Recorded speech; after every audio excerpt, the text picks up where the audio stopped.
a revisar un poquito sobre la biología molecular del cáncer, ¿sí? Porque el cáncer tiene sus bases moleculares, sus principios. Y también, como le dije, vamos a hablar un poco de terapia génica. Entonces, ¿a qué se refiere? Vamos a entender un poquito cómo ocurre un cáncer. Y después vamos a ver también qué cosa es el cáncer, pero revisemos un poquito qué cosas son las mutaciones, ¿no? Cuando hablamos de mutaciones, siempre nos referimos a cambios en la secuencia nucleotídica del ADN, ¿ya? Nunca podemos hablar de mutaciones en cambios en la secuencia del ARN, excepto si el genoma es ARN, como el caso de virus, ¿no?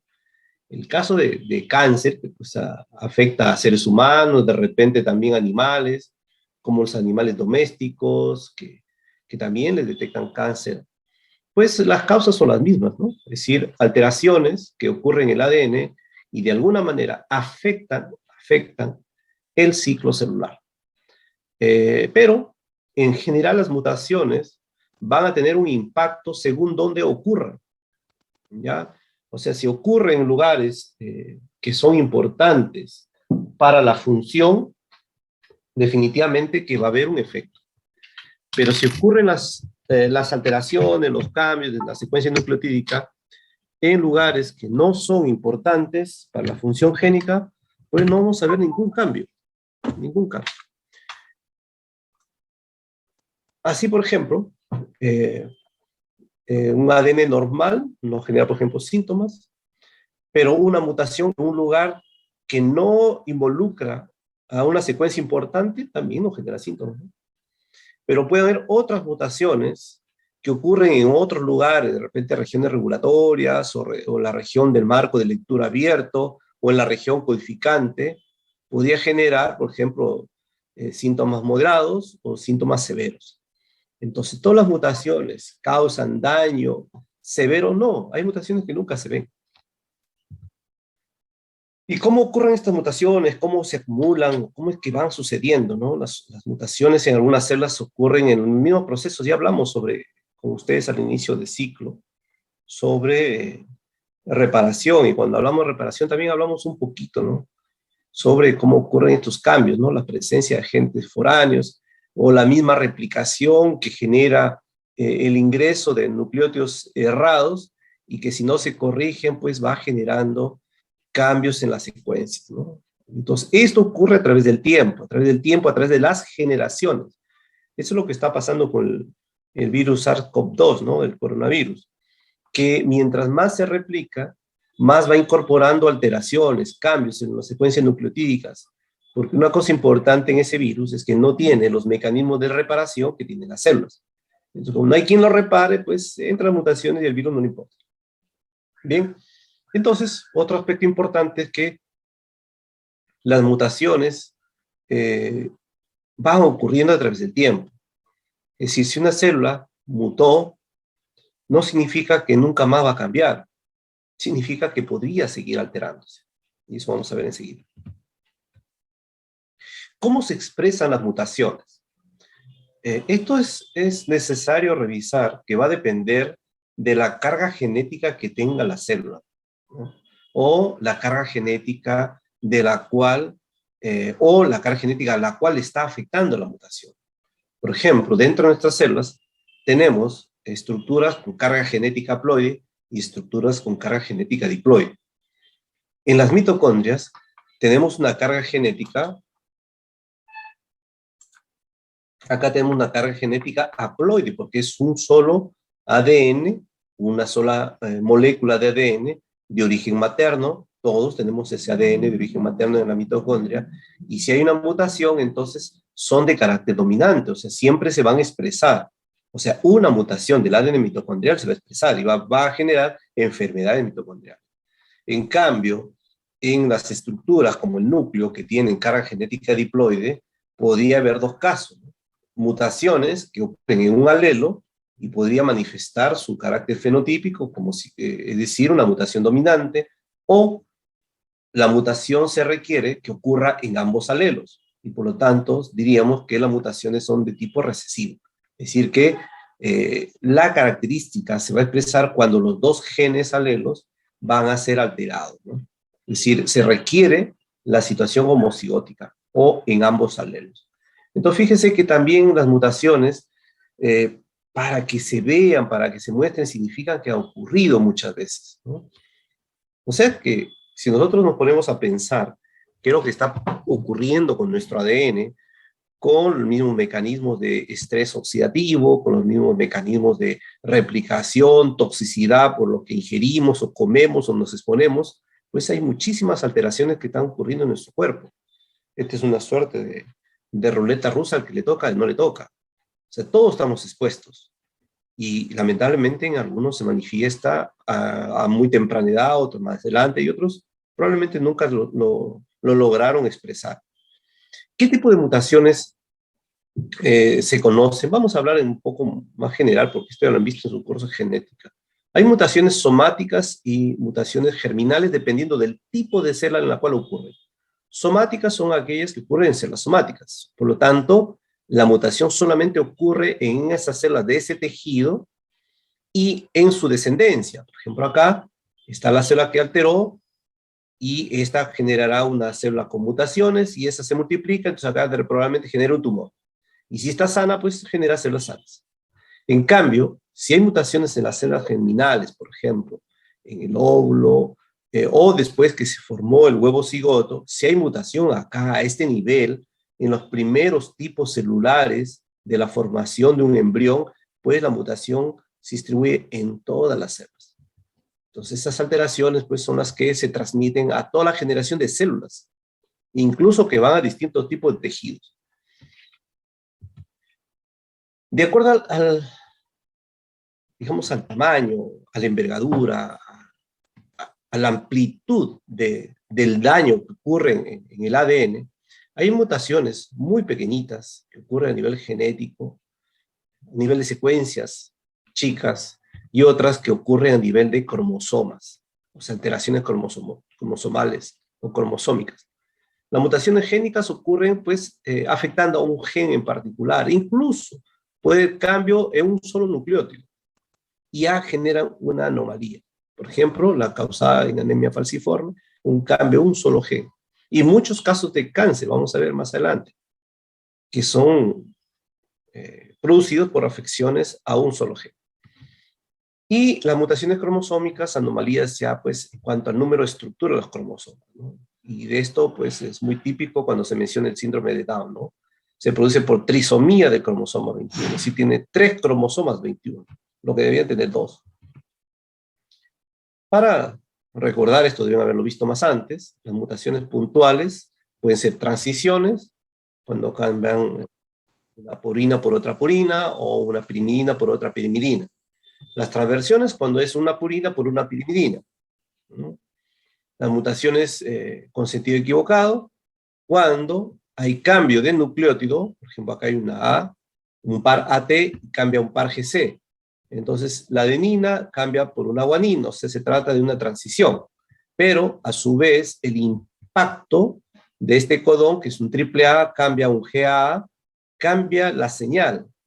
Es decir, acá codifica para una lisina y acá está codificando para un ácido glutámico. O sea, de ser un aminoácido básico, cambia por un aminoácido ácido, lo cual es más dañino porque cambia no solamente el aminoácido, sino también la característica del aminoácido. Podría ser que en algún caso una proteína, dependiendo del lugar, podría afectar la función.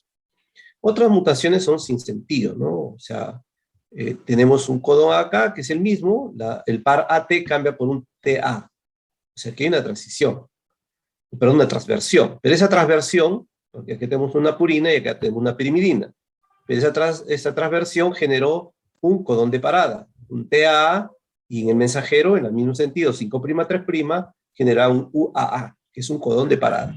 En consecuencia, este tipo de mutaciones hace que una proteína se forme, pero más chica. ¿Por qué? Porque ya no continúa la lectura, sino que para acá nomás. O sea, hay cambios que efectivamente pueden tolerar la proteína, pero algunos cambios no los tolera. Por ejemplo, acá hay una mutación neutral. ¿Por qué? Porque este codón de lisina cambia a este codón para arginina, si bien hay un cambio de un aminoácido por otro, pero este es básico y este es básico. Y probablemente cambios básicos probablemente no tengan un impacto, ¿no? Entonces acá también ha ocurrido de una adenina a una guanina una transición.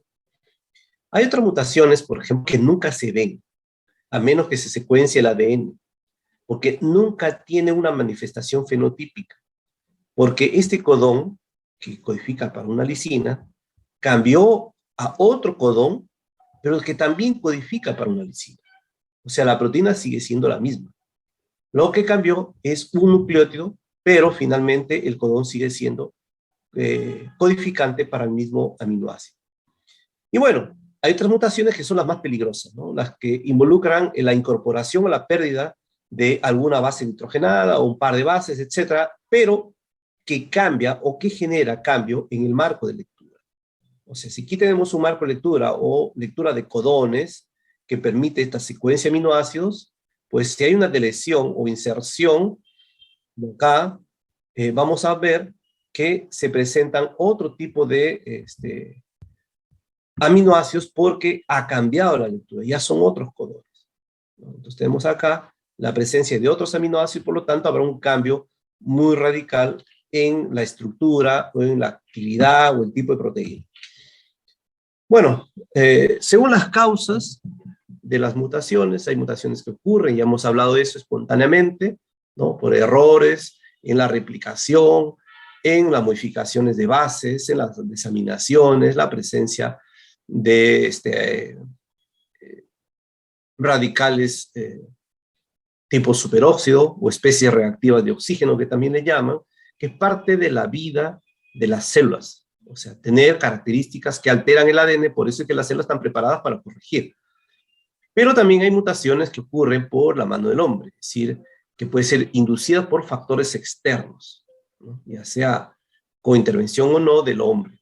Puede ser directas o indirectamente por la presencia de mutágenos.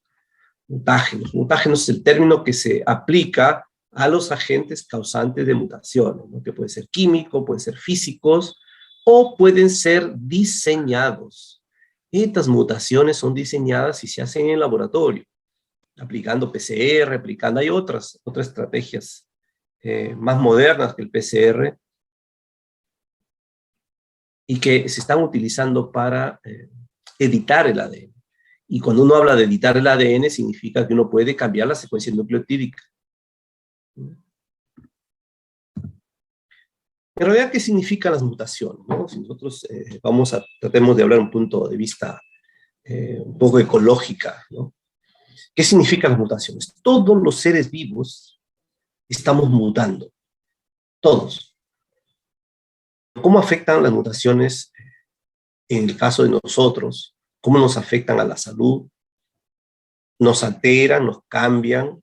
Estamos expuestos a muchísimas radiaciones, no solamente a la radiación solar, las radiaciones electromagnéticas, y por lo tanto nuestras células están mutando, nuestro genoma se está alterando.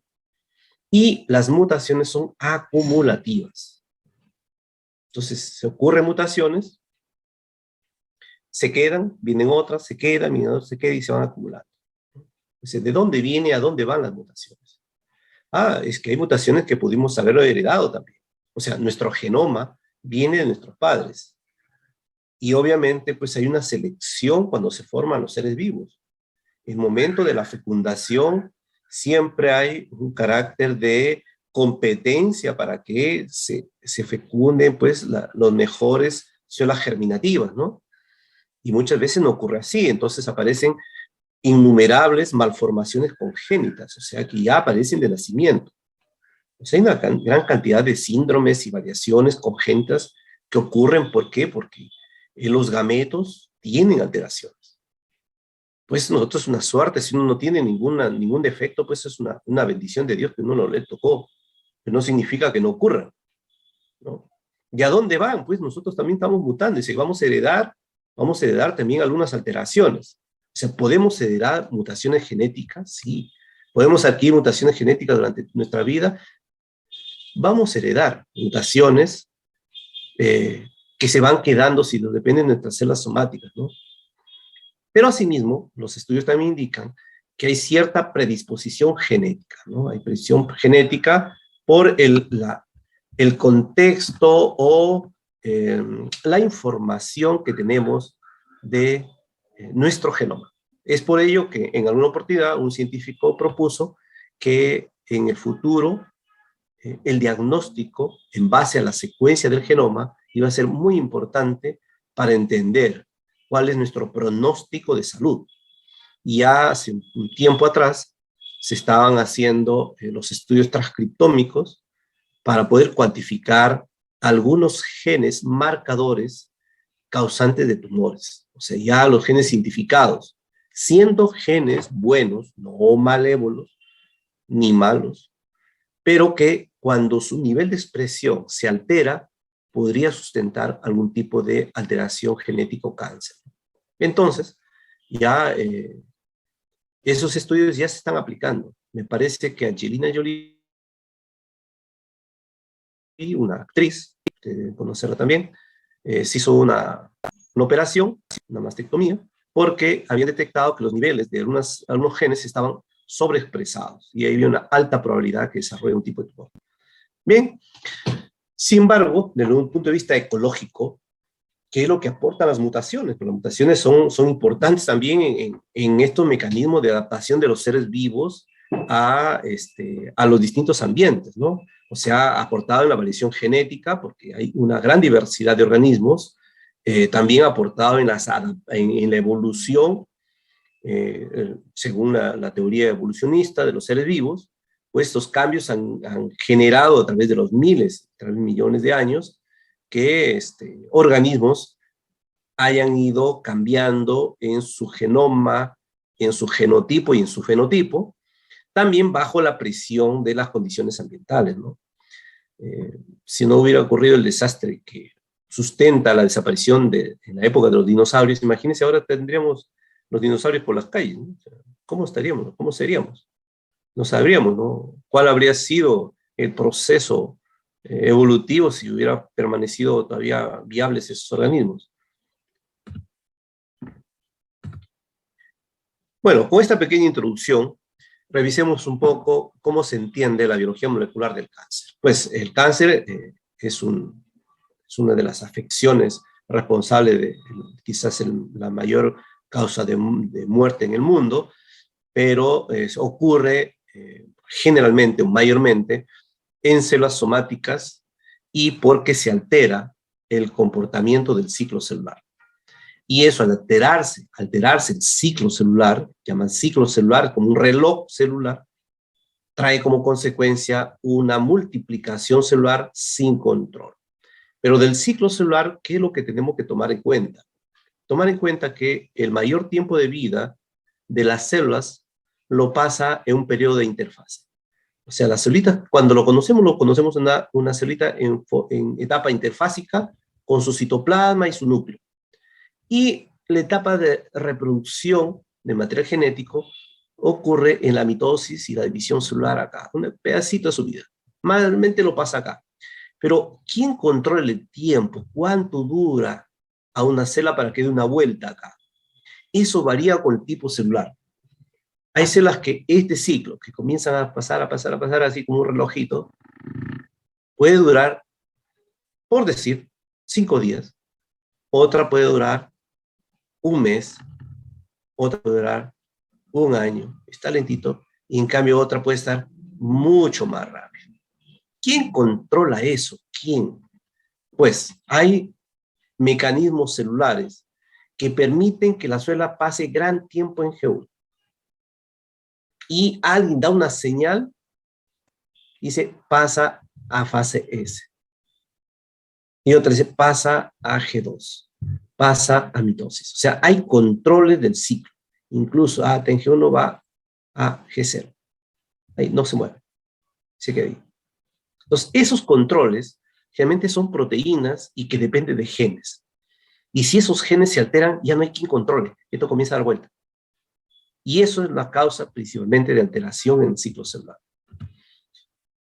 Entonces, el cáncer se refiere a una alteración en el ciclo celular, pero pero tiene sus características. No toda pérdida del ciclo celular conlleva a un cáncer. Pues la palabra cáncer es una palabra muy dura, muy fuerte.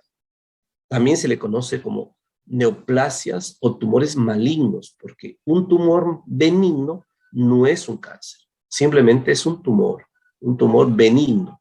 Simplemente se queda ahí, es un crecimiento celular anormal y que puede ser extirpado, puede ser extraído, pero de ahí no pasa. En cambio, un cáncer ya es un término aplicado a un tipo de células que se multiplican sin control, pero que hacen algo adicional, es que se difunden por el cuerpo, y eso se llama metástasis. Es una multiplicación rápida de las células anormales y que se extienden más allá de sus límites habituales, o sea, no queda como un tumor, sino que invaden los tejidos adyacentes y se propagan a otros órganos. Esa es la característica. Y esa es la metástasis la que genera la mayor causa, la principal causa de muerte. ¿Por qué? Porque se puede expandir, ¿no? Es decir, los tumores aparecen en el cerebro, pasan a los pulmones, por los huesos, también en el hígado, en los nodos linfáticos, también van los intestinos, etc. Entonces, un cáncer que se difunde ya se vuelve un problema generalmente letal, ¿no? ¿Cuáles son las características por las cuales se puede definir que se ha generado un cáncer, ¿no? O cuáles son las características de estas células cancerosas? En primer lugar, que estas células ya no responden a estimulantes de crecimiento, se multiplican, ya no necesitan de ellos. Ya perdieron no solo uno, muchas veces pierden varios controles, porque no hay un solo control, hay varios controles. Y uno de esos controles es la llamada apoptosis. La apoptosis es un mecanismo que se prende, se enciende, se inicia por daño severo a los mecanismos de expresión. Pero cuando ya no, y la apoptosis tiene como consecuencia la muerte de las células. Pero si no responden a la apoptosis, entonces las células se siguen creciendo, siguen multiplicándose. Y la apoptosis es una muerte celular cuando hay daño severo. Otra característica de las células cancerosas es que hacen metástasis. Es decir, hay una diseminación de las células cancerosas por todo el cuerpo. Y lo más peligroso es que generan tumores en otros lugares, llamadas zonas de crecimiento secundario. O sea, se originó en un sitio, pero luego aparecen zonas de crecimiento en otros lugares, de tejidos, otros tejidos en el cuerpo. Esta característica es una de las severas. Invaden tejidos. ¿Por qué un tumor benigno se queda en su lugar y un maligno invade tejidos? Porque dentro de los daños de las células cancerosas ocurren muchos descontroles en algunos genes de proteasas. O sea, tienen sobreexpresión de proteasas. ¿Qué hacen esas proteasas? Se producen en gran cantidad y son los que destruyen los tejidos adyacentes a través de la lámina basal. O sea, un tumor benigno se queda focalizado, localizado en un solo lugar, pero cuando estas células tumorales inicialmente se vuelven a afectar en algunos otros genes, y dentro de esos genes, en genes que codifican para proteasas, pues esas proteasas comienzan a invadir los tejidos y el tumor comienza a invadir y se convierte en un tejido canceroso.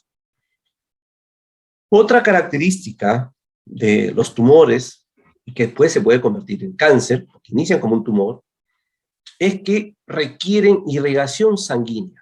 Pues no puede haber un tumor que no necesite sangre, que no necesite vasos sanguíneos, que no necesite de arterias, de venas. Es decir, eso es digamos, la parte peligrosa. Los tumores necesitan angiogénesis. ¿Qué es esto?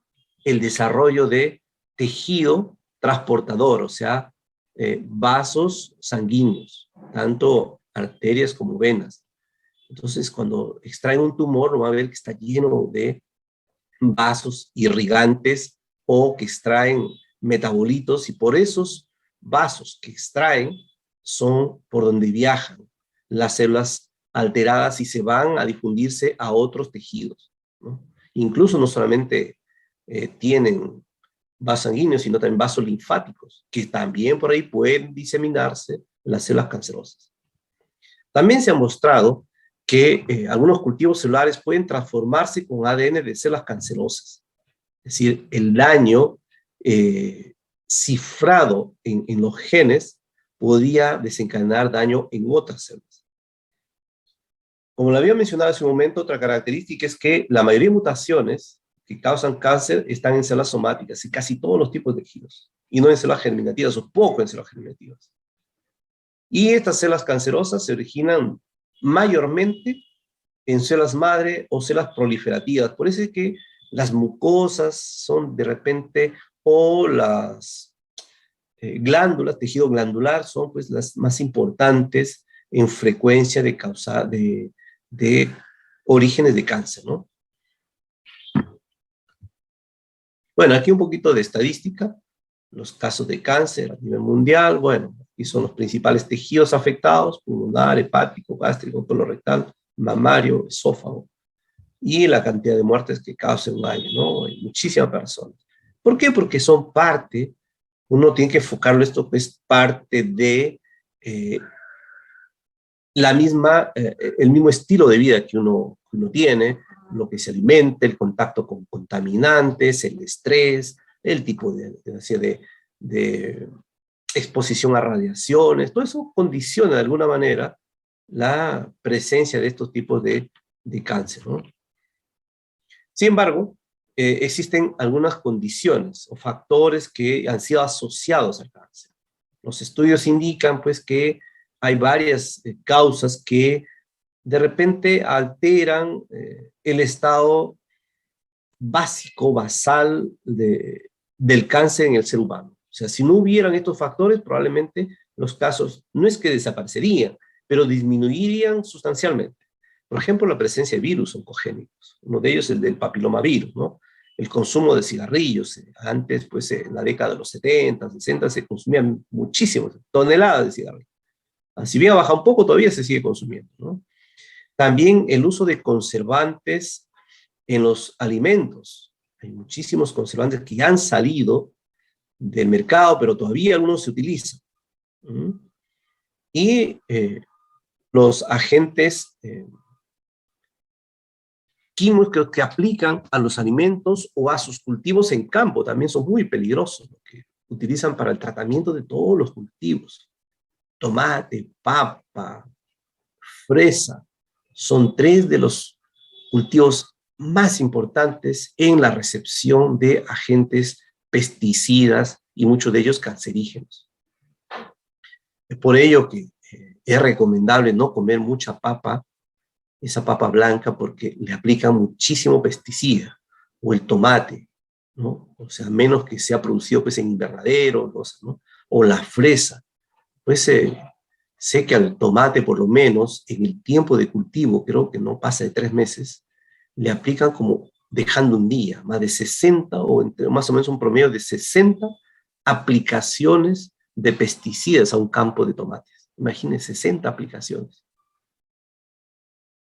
Y a la papa, eso les cuento por una versión directa de un vendedor de agroquímicos, me recomendó que nunca se me ocurra comprar esa papa blanca del mercado.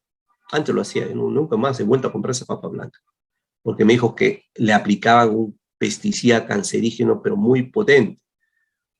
Y le dije, ¿cómo sabe? Yo vendo eso. Imagínense, el mismo vendedor me dijo que no coma papa, el mismo vendedor de pesticidas.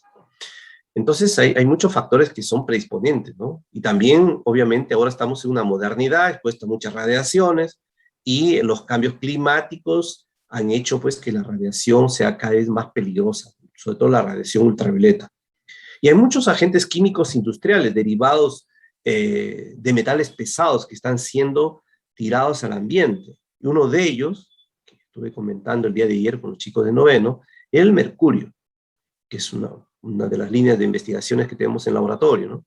¿Y por qué el mercurio? Porque el mercurio que se utiliza en la minería informal sale a los ríos, de los ríos tarde o temprano llega al mar, y en el mar los microbios comienzan a incorporar el mercurio en sus células, los animalitos chiquititos, todo el plancton, zoofitoplancton, y luego los pececitos. Finalmente, uno de los peces que más acumula mercurio es el atún. Y comemos nosotros nuestro atún. Y ahí estamos ingiriendo mercurio, y ese nunca sale. Entonces se puede ir acumulando y causando a la larga. La dieta también nos predispone a hacer cáncer. Y en general, la contaminación del entorno, ¿no? Bueno, ¿cómo evoluciona un tumor o un cáncer? Tiene que haber una célula que fue afectada. Por ejemplo, acá estamos en un epitelio, ¿no? El epitelio, pues el tejido digestivo o epitelio respiratorio, donde sea que estén las células, que han sufrido la mutación, la alteración, y que inicialmente ni se nota y va creciendo, ¿no? Y fíjese, cuando va creciendo nunca sale hacia afuera primero va creciendo en un lugar interior. Cuando ya se nota, ya tiene como raíz, ¿no? O sea que hay una multiplicación que no se nota. Entonces, por eso es importante, cuando uno detecta esto, pues el cirujano hace una extracción grande para sacar todas las raíces. Pero el problema está en que a veces cuando se detecta, ya los tejidos han accedido a vasos sanguíneos, vasos linfáticos, y por ahí se difunden las células y ocurre la metástasis, ¿no? ¿Cuáles son los genes que están involucrados? Entrando un poquito ya a la cuestión molecular. Hay en general 4 tipos de genes que podrían ser como responsables del cáncer. Hay unos genes llamados protoncogenes, que son genes partes de la capacidad replicativa normal, o son genes normales de la célula que podrían volverse responsables de cáncer. Otros genes, estos son promotores, son los que promueven la replicación celular. En cambio hay otros que se llaman supresores de tumores, son genes que están encargados de frenar la replicación, o sea, como un equilibrio. Este acelera y este frena. Pero así también hay un grupo de genes reguladores. Cuando fallan los reguladores, no hay quien controle, pues se desencadena el cáncer. Pero generalmente están involucrados en el tema de apoptosis. Y también los genes encargados de reparar el ADN, porque siempre hay mutaciones. Pero si no hay quien repare, falla la reparación, todos los daños quedan. Entonces hay mutaciones, obviamente, que al bagaje de información genética que uno hereda, se suman, pues, donde vienen ya algunas alteraciones, se suman las alteraciones que van adquiriendo durante la vida, ¿no? Y todos los factores externos, es decir, agentes químicos, físicos, biológicos, se van a sumar al daño que pueda ocurrir en estos tipos de genes. Aún más, este aspecto relacionado con la regulación de la expresión genética o la maduración o los cambios que sufre la expresión genética, digamos, la expresión del genoma en total, por la presencia de estos nuevos controladores, y todo esto le llama la epigenética, ¿no? Cómo es que el genoma en su conjunto está sobreviviendo a las condiciones del entorno celular.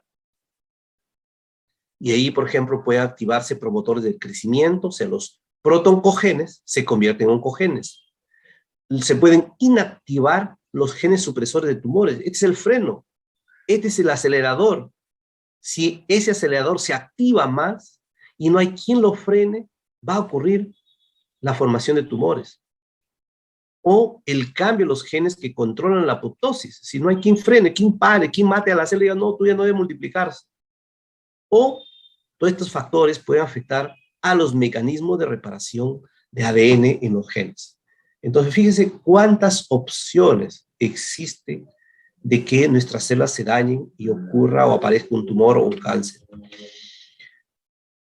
Los 2 primeros son los que más se están estudiando, aunque también los genes reguladores de apoptosis son importantes, pero en los últimos años han estado haciendo un estudio de estos 2 grupos de genes, los protoncogenes y los oncosupresores.